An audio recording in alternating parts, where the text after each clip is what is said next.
સમાચાર આણંદથી સામે આવ્યા છે। આણંદ ખાતે જિલ્લા વિકાસ સંકલન અને દેખરેખ સમિતિની બેઠક મળી હતી।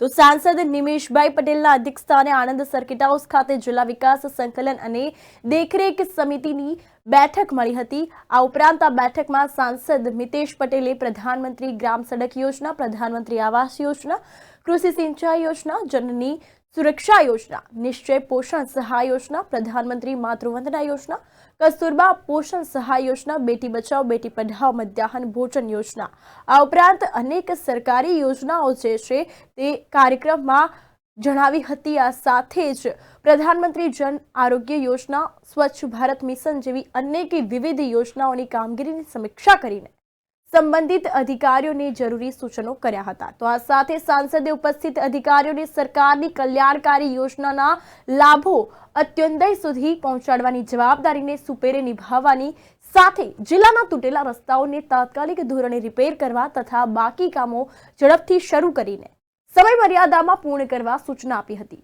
આ સાથે જિલ્લામાં પ્રગતિ હેઠળના અને હાથ ધરવા પાત્ર કામો જેવા કે રસ્તાઓ, પાણી પુરવઠા, વીજળી, સફાઈ, બાંધકામ, આવાસ યોજના જેવી વિવિધ બાબતોની વિસ્તૃત સમીક્ષા કરીને આણંદ જિલ્લામાં વિકસિત ભારત સંકલ્પ યાત્રાને સફળ બનાવવા બદલ સંબંધિત તમામ અધિકારી તેમજ કર્મચારીઓને અભિનંદન પાઠવ્યા હતા।